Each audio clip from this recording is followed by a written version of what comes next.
오늘 읽은 부분과 가장 비슷한 말씀이 요한복음 15장에 등장합니다. 이 요한복음 15장에는 나는 참 포도나무요 내 아버지는 농부다 이렇게 말씀하시면서 예수님이 포도나무시고 그러면 성도는 그 가지다. 가지인 성도가 나무 대신 예수님께 착 달라붙어 있어야 예수님께 잘 붙어 있어야 다양하고 아름답고 달콤한 열매를 맺는다 이런 말씀하셨어요. 보니까요 포도가 이 그림만 봐도 포도가 다 그냥 한 가지 색이 아니더라고요. 보니까 어떤 애는 약간 보라색이 진하기도 하고 어떤 새는 붉은색이 나기도 하고 어떤 새는 약간 푸른빛이 돌기도 하고요. 똑같은 포도나무인데 어쩌면 똑같은 포도나무에서 이게 열매가 다 다양하게 열리는지 말이죠. 근데 이 열릴 수 있는 비결이 뭐냐면 나무 대신 예수님께 딱 달라붙어 있어야 된다는 거예요. 그래야 아름답고 달콤한 열매를 맺는다는 말씀이죠. 당연히 가지인 성도가 나무이신 예수님께로부터 떨어지면 열매를 맺지 못하는 것입니다. 뿐만 아니라 더 좋은 열매를 맺기 위해서 부지런히 농부의 관리를 받아야 된다는 거예요. 이미 저희가 이 뉴스를 몇 번 봤는데요. 오늘 한 번 더 짤막하게 고창의 이 희성농장의 영상을 한 번 더 좀 보여드리겠습니다. 검정색의 농익은 포도가 주렁주렁 달렸습니다. 뻗어나온 포도나무 줄기의 길이는 무려 40m. 거대한 비닐하우스를 가득 채운 무성한 포도줄기를 따라가면 단 한 그루의 나무로 이어집니다. 14년 전 심은 이 포도나무 한 그루에만 4,500송이가 달렸습니다. 일반적인 포도나무보다 100배나 많은 송이가 맺힌 겁니다. 한 그루에서 4,500송 기네스북에 올랐대요. 공식으로. 한 그루에 4,500. 근데요, 제가 이 인터뷰를 다시 한번 보면서 매우 중요한 포인트를 한 군데 발견했는데요. 이 농부가 이 포도나무 하나를 거의 자식처럼 키웠대요. 이 나무가 갖고 있는 유전 능력을 뿌리가 나와서 너희들이 물을 먹어라. 내가 갖다 주지 않겠다. 뿌리가 나와서 너희들이 물을 먹어라. 내가 갖다 주지 않겠다. 어려서부터 그렇게 교육을 시켜가지고 거의 뭐 자식 수준 아니에요? 그냥 나무 한 그루 아닙니까? 그런데 그런 나무를 마치 자식을 교육하듯이 어려서부터 교육을 시켜서 유전 능력을 배가시키고요. 이제는 4,500송이의 포도가 달릴 정도의 그런 능력이 향상이 됐다는 거예요. 이 희성농장의 농부가 자신의 포도나무를 자식처럼 사랑하고 가꾸듯이 오늘 1절에 보시면요. 우리를 사랑하시는 하나님의 마음이 매우 강력하게 나타나 있습니다. 오늘 1절에 보시면요. 내가 사랑하는 자를 위하여 또 내가 사랑하는 자의 포도원을 노래하리라. 또 있어요. 내가 사랑하는 자에게 포도원이 있다. 이렇게 3번 연속 내가 사랑하는 자라는 것을 반복해서 말씀하고 있는 거죠. 여러분, 우리 하나님 아버지의 이스라엘을 향한 사랑은 진심이었습니다. 하나님의 사랑은 진심이에요. 뿐만 아니라 하나님의 사랑은 전심을 쏟으신 사랑이었습니다. 그 아들 독생자 예수 그리스도를 인간의 몸으로 이 땅에 내려보내셨을 뿐만 아니라 그것으로 끝난 것이 아니라 십자가에서 달려 죽게 하실 만큼 우리를 사랑하신 거예요. 사랑하는 성도 여러분, 하나님은 죄인된 우리를 사랑하시고 살리시려고 그 아들 독생자 예수 그리스도를 주셨는데 저와 여러분은 하나님을 사랑하면서 무엇을 드리셨습니까? 나는 11조와 헌물을 한다고 자랑하지 마시기 바랍니다. 나는 이런저런 봉사를 한다고 자랑하지 마시기 바랍니다. 하나님이 원하시는 것은 그런 것이 아닙니다. 하나님이 원하시는 것은 11조와 헌물과 여러 가지 봉사가 아니에요. 하나님은 저와 여러분 자신을 원하시고 계셔요. 하나님이 그 아들을 나를 위해 죽이셨으니 그럼 이제 내가 그 아들 값을 해야 되지 않겠습니까? 그래서 로마서 12장 1절에 이렇게 고백하는 겁니다. 우리 같이 한번 읽겠습니다. 시작. 그러므로 형제들아 내가 하나님의 모든 자비하심으로 너희를 권하노니 너희 몸을 하나님이 기뻐하시는 거룩한 산 제물로 드리라. 이는 너희가 드릴 영적 예배니라. 아멘. 하나님이 원하시는 것은요, 헌금이 아니에요. 봉사가 아닙니다. 하나님이 원하시는 것은 우리 자신이에요. 우리 자신을 하나님이 원하셔요. 내 인생을 하나님의 영광을 위해서 받으시기 원하시는 거예요. 내 마음과 내 인생 전부를 받으시기 원하시는 거예요. 바로 그 마음으로 11조와 헌물을 드리는 것이고요. 그 마음으로 봉사를 하는 것이고, 바로 그 마음으로 하나님의 교회를 섬겨야 하는 것입니다. 오늘 2절에 보면요, 하나님은 하나님의 포도밭에 극상품 포도를 심으셨는데, 그런데 그 포도가지에서 들포도를 맺었대요. 극상품 포도를 심었는데 그 나무에서 들포도를 맺은 겁니다. 여러분, 왜 이렇게 되었을까요? 왜 이렇게 된 겁니까? 관리를 받지 않아서 그래요. 관리를 받지 않아서. 그냥 방치한 거죠, 그냥. 부지런한 농부이신 하나님의 관리를 받아야 하는데 그 관리를 싫어한 것이에요. 관리받기를 포기한 겁니다. 관리를 받지 않으니까 들포도를 맺을 수밖에 없는 것이죠. 구약부터 신약에 이르기까지 하나님이 우리에게 요구하시는 것은 늘 일관됩니다. 출애굽 후에 시내산에서 10계명의 말씀을 주시면서 이 10계명의 말씀을 왜 주시는지 말씀해 주셨는데요. 신명기 5장 29절에 이렇게 말씀해요. 다만 그들이 항상 이 같은 마음을 품어 나를 경외하며 나의 모든 명령을 지켜서 그들과 그 자손이 영원히 뭔 받기를 원하신대요? 복 받기를 원하신대요. 다시 한번요. 다만 그들이 항상 이 같은 마음을 품어 나를 경외하며 나의 모든 명령을 지켜서 그들과 그 자손이 영원히 뭐 받기를 원하셔요? 복 받기를 원하신대요. 복 받기를. 그러면서 이 말씀을 지킨 자에게 주시려고 준비하신 복을 신명기 28장 1절부터 14절까지 그냥 쭉 기록해놨어요. 신명기 24장 1절부터 14절까지 2절부터 보시면요. 내가 내 하나님 여호와의 말씀을 청정하면 이 모든 복이 내게 임하며 내게 이르리니 3절 성읍에서도 복을 받고 들에서도 복을 받고 내 몸의 자녀와 내 토지의 소산과 내 짐승의 새끼와 소와 양의 새끼가 복을 받을 것이며 내 광주리와 떡반죽 그릇이 복을 받을 것이며 내가 들어와도 복을 받고 나가도 복을 받고 이가 어디든지 가도 그냥 다 복을 받는데요. 이런 복에 관한 선언이 14절까지 그냥 쭉 이어집니다. 저와 여러분, 우리의 자녀들 그리고 우리의 가문에 이 하나님의 축복이 차고 넘치게 되기를 축복합니다. 아멘. 할렐루야. 아멘. 아멘이시죠? 이제 조심해. 이제 이 다음에 큰일 났어 이제. 근데 말이죠. 신명기 28장 1절부터 14절까지가 이 하나님의 말씀을 지킨 자에게 주시는 복이라면 15절부터 68절까지 제가 다 기록을 못했어요. 너무 짧게. 15절부터 68절까지 무려 53구절에 걸쳐서 하나님의 말씀을 지키지 않는 자에게 내리시는 저주를 말씀하고 있어요.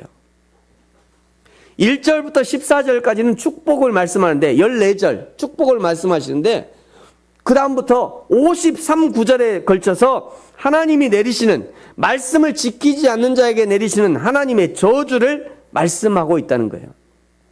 여러분, 그러면 간단히 한번 생각해 보겠습니다. 하나님이 진짜 주시고자 하는 것은 복일까요? 저주일까요?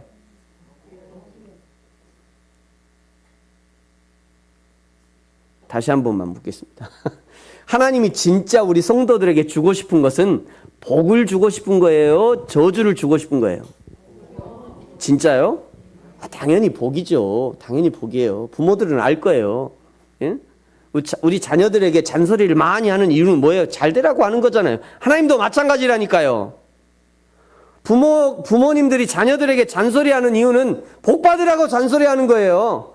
하나님도 마찬가지예요. 하나님이 저렇게 많은 저주의 말씀을 쏟아부으신 것은 당연히 자녀들이 복 받게 하기 위해서 저주를 길게 말씀하신 것은 이런 많은 저주거리가 있는데 이런 저주거리 너희들과는 상관없이 하라는 거예요. 저주거리를 자세히 알려주시면서 이제 알려줬으니까 부지불식간에라도 이런 것과 접촉하지 말라고 주의를 주시는 겁니다. 이 하나님의 말씀을 기억하고 이 하나님의 말씀을 이 하나님의 말씀을 내 삶의 지표로 삼고 살아가는 것, 성령 하나님이 내 안에서 감동하실 때 그 감동하심에 순종하는 것, 그것이 포도원의 농부 되신 아버지 하나님의 관리를 받는 거예요. 이 관리를 받아야 가지가 포도를 맺을 수 있는 겁니다. 이 관리를 받아야 탐스러운 열매를 맺어서 많은 사람들에게 기쁨을 주는 거예요. 관리를 잘 받아서 탐스럽게 자란 포도를 따서 혼인 예식장에 포도주를 만들어야 되지 않겠습니까? 그 포도를 따서 예수님의 최후의 만찬에 성만찬 포도주를 만드는 것이죠. 우리 교회 로비에요. 포도주래. 포도가 주렁주렁 달렸어요. 이렇게. 좋아요, 포도.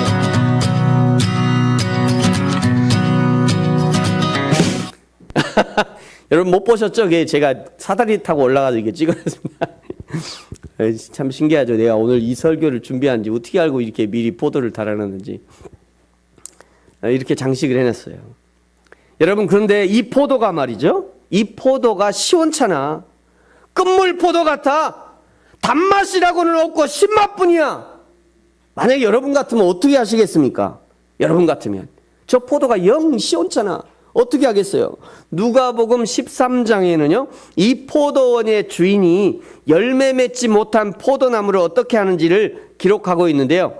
이렇게 기록해. 이에 비유로 말씀하시되 한 사람이 포도원에 무화과 나무를 심은 것이 있더니 와서 그 열매를 구하였으나 얻지 못한지라. 포도원에 무화과 나무를 심었대요. 포도원 지기에게 이르되 내가 3년을 와서 이 무화과 나무에서 열매를 구하되 얻지 못하니 찍어버리라. 어찌 땅만 버리게 하겠느냐. 대답하되 이르되 주인이여 금년에도 그대로 두소서. 내가 두릅하고 거름을 주리니 이후에 만일 열매가 열면 좋거니와 그렇지 않으면 찍어버리소서 하였다 하시니라. 어떤 사람이 말이죠, 이미 3년을 기다렸어요. 그런데도 포도를 얻지 못합니다. 그래서 포도를 얻지 못한 게 아니라 무화과를 심었으니까 무화과를 얻지 못한 거죠. 3년을 기다렸는데 3년 후에도 무화과를 얻지 못한 거예요. 그래서 포기하고 이제 잘라버려야 되는데, 찍어버리리라, 이제 잘라버려야 되는데, 그런데 그때 이 포도원 지기가 간곡히 부탁하는 거죠. 1년만 더 한번 참아봅시다. 1년만 기다려봅시다. 그래서 1년만 더 기다려보자고 하고 다시 더 1년을 기다리는 것입니다. 여러분, 누가 이 포도원 주인에게 매정하다고 돌을 던질 수 있겠어요? 누가 이 포도원 주인에게 인내심이 없다고 비난할 수 있겠습니까? 누가 열매 맺지 못한 이 무화과 나무를 찍어내고 새 나무를 심는 주인을 마음이 그냥 쫌팽이 같다고 누가 비난할 수 있겠어요? 이미 3년을 기다려줬잖아요. 얼마나 더 기다려야 돼요? 얼마나? 이미 기다렸잖아요. 많이. 열매 맺지 못한 이 무화과 나무 당연히 잘라버려야 정상이죠. 당연히 그렇게 해야죠. 그래야 자기도 살고 그 수고한 포도원 지기에게 보상을 좀 넉넉히 해줄 거 아니에요. 열매를 맺어야죠. 이 포도원의 농부 되신 하나님이 포도원에 가지된 우리를 관리하시는 이유가 바로 여기 있는 거예요. 실한 포도 열매를 맺기 위함이죠. 그러면서 하나님이 예루살렘 주민들과 유다 사람들에게 요구하시는 것이 이제 오늘 3절에 등장합니다. 자, 우리 3절은 같이 한번 읽겠습니다. 시작. 예루살렘 주민과 유다 사람들아 구하노니 이제 나와 내 포도원 사이에서 사리를 판단하라. 아멘. 예루살렘 주민과 유다 사람들아 구하노니 이제 나와 내 포도원 사이에서 사리를 판단하라. 너희들이 하나님의 관리를 받는 것이 좋은 건 좋으냐? 아니면 그 하나님의 관리 귀찮게 생각해서 그냥 아무것도 관리도 안 받고 그냥 방치하는 것이 좋으냐? 이거를 지금 묻고 있는 겁니다. 여러분, 우리도 때로는요, 하나님의 이 세밀한 관리가 조금은 부담스러울 수도 있습니다. 아, 나는 그냥 대충 신앙생활 하고 싶은데 신앙생활을 제대로 하려고 하면 할수록 하나님이 자꾸 부담스러운 마음을 주셔요. 아마 우리 대부분의 성도님들이 그런 것들을 경험했을 거예요. 교회, 그냥 주일에 한번 그냥 얼굴만 내밀고 그냥 내밀면 되지 하고 그냥 이렇게 생각하고 신앙생활 할 때 그냥 그렇게 신앙생활 하면 뭐 부담스러울 거 아무것도 없어요. 그냥 우리 교회 같이 좋은 교회가 없어. 그냥 주일에 그냥 얼굴만 한번 싹 비치고 그냥 하면 땡이니까 그냥 뭐 연락 오는 것도 아니고 뭐 누가 부담스럽게 하는 것도 아니고 뭐 할 것도 없고 그냥 아무런 부담이 없어요. 그렇게 신앙생활 하면요. 그런데 이제 좀 주인의식을 갖고요. 이제 내 교회니 라고 생각하고 이제 본격적으로 좀 내가 신앙생활을 한번 해볼까? 그렇게 생각하면요. 왜 이렇게 걸리는 게 많아요. 이렇게. 예? 이것저것 봉사도 하라죠. 또 뭐 이게 헌금도 해야 되죠. 뭐 선교한다고 하면 또 선교 또 후원하라고 그러지. 그냥 뭔 걸리는 게 이렇게 많아. 예?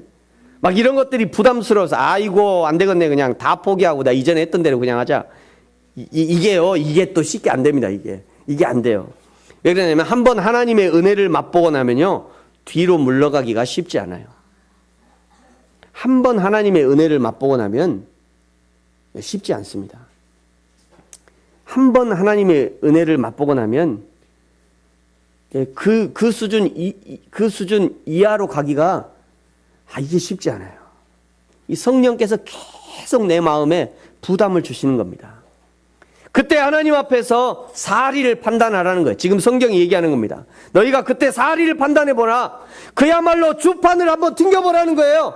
그냥 믿어. 그냥 믿어가 아니라 여러분 진지하게 하나님 앞에서 계산을 해보시라는 거예요. 계산을. 과연 무엇이 나에게 유익한가? 이전처럼 믿어도 대충 믿고 아니 믿는 것처럼 행동하고 그냥 대충 겉으로 사랑합니다. 축복합니다. 감사합니다. 네. 축복합니다. 네. 감사합니다. 네. 그냥 대충 그냥 이렇게 살면서 그냥 교회 생활을 할 건지, 예? 아니면 진심으로 하나님 앞에 믿음으로 진짜 하나님이 내 인생의 주인 되심을 고백하면서 내 인생을 인도하시고 진짜 천국의 소망으로 살아가면서 진짜 신앙생활을 하는 것과 비교해보라는 거 한번 비교해보라는 거예요. 사리 판단을 해보라는 겁니다. 그리고 그렇게 몇 날 며칠을 고민해보고 상담도 해보고 그래도 내가 예수 믿고 신앙생활하는 것이 세상에서 즐거움을 찾아다니는 것보다 훨씬 유익하다라고 판단이 되거든. 그때는 더 이상 고민하지 마시고 방황도 하지 마시고 하나님과 교회와 신앙생활에 올인해야 할 것입니다. 제가 전문 용어를 써서 죄송합니다. 올인. 도박하는 사람이 올인한다고 그러잖아요. 그냥.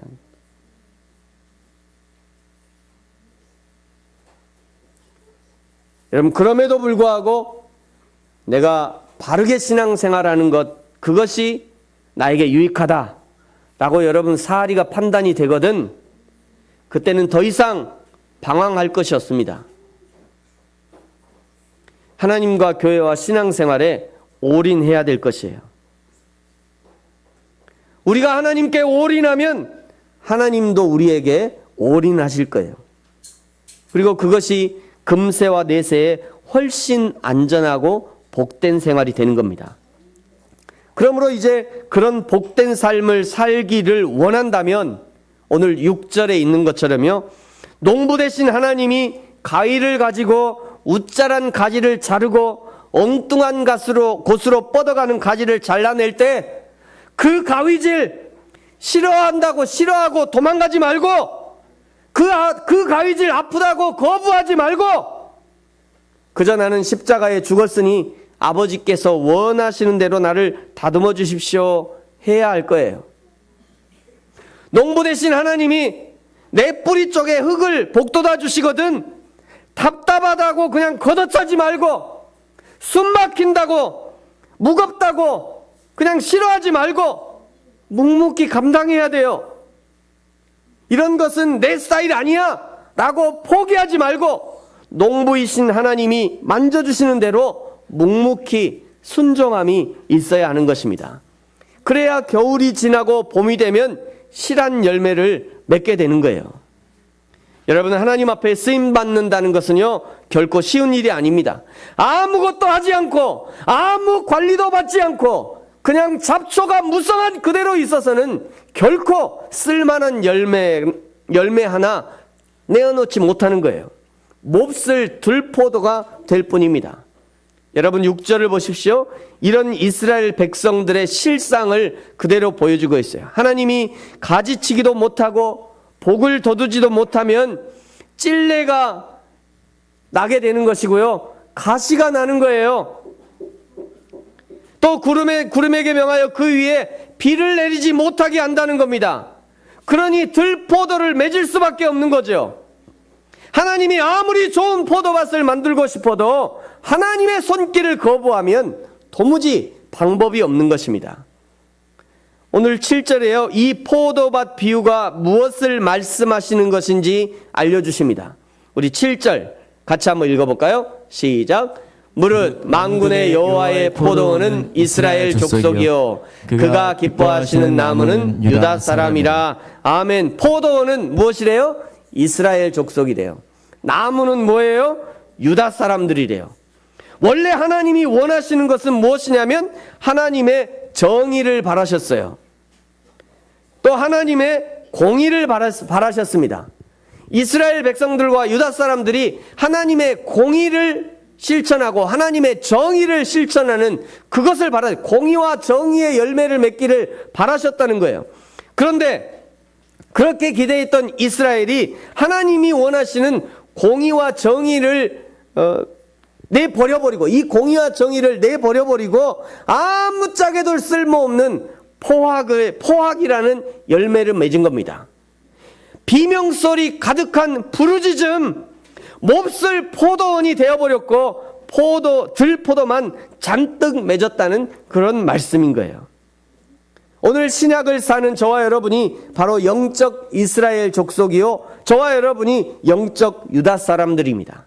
하나님이 우리에게 하나님의 정의와 공의의 열매를 맺기 위해서 극상품의 포도나무, 즉 하나님 자신이신 예수 그리스도를 우리에게 심어주신 거죠. 이제 우리가 할 수 있는 것은 포도나무를 통해 공급되는 진액을 부지런히 빨아들여서 자라나야 합니다. 농부 되신 하나님이 다가와서 우리에게 말씀의 은혜를 주시고 말씀의 가위로 내 삶을 이리저리 전정하실 때 기쁨으로 관리를 받아야 돼요.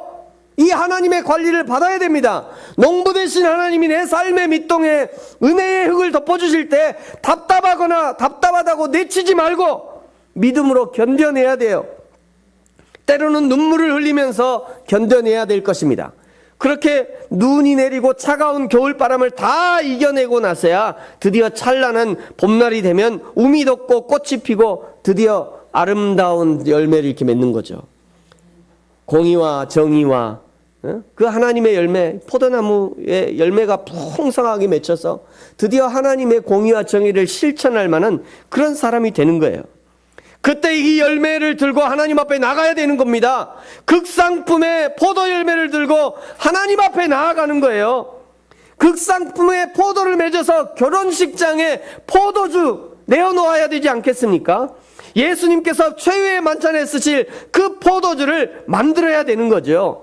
하나님의 공의와 정의의 열매를 맺어서 썩어가는 세상을 바로 세워가야죠. 썩어가는 교회를 다시 살려내야 되지요. 무너져 내린 하나님의 나라를 다시 세워가는 것, 그것이 하나님이 우리에게 요구하시는 것이에요. 그것이 하나님이 우리에게 기대하시는 것입니다. 이 극상품의 포도 열매의 시작이 바로 예수 그리스도의 탄생, 바로 성탄절인 거죠. 예수님 자신이 극상품의 포도나무가 되셔서 이 땅에 심겨주신 것이고 이제 우리 안에 심겨주신 것입니다. 그러므로 이제 우리가 맺어야 할 열매는요, 원래 하나님이 원하셨던 극상품의 정의, 극상품의 공의의 열매를 맺어야 하는 거예요. 그러기 위해서 부지런히 농부이신 하나님 아버지의 관리를 받아야 합니다. 때로는 전정하는 이 전정하는 가위의 그 아픔을 견뎌내야 돼요. 때로는 죽음과 같은 흙으로 덮어버리는 답답함도 견뎌내야 할 것입니다. 그래야 주님의 때에 아름다운 열매를 맺을 수 있는 것이죠. 사랑하는 성도 여러분, 저와 여러분이 이 예수 그리스도의 성탄을 기억하면서 우리 마음에 심어주신 하나님의 공의와 하나님의 정의, 하나님을 기쁘시게 하는 극상품의 열매로 하나님을 기쁘시게, 성도를 기쁘시게, 그리고 하나님의 나라와 하나님의 몸된 교회에 큰 기쁨의 열매를 드리는 저와 여러분이 되어지기를 예수님의 이름으로 축복합니다. 기도하겠습니다.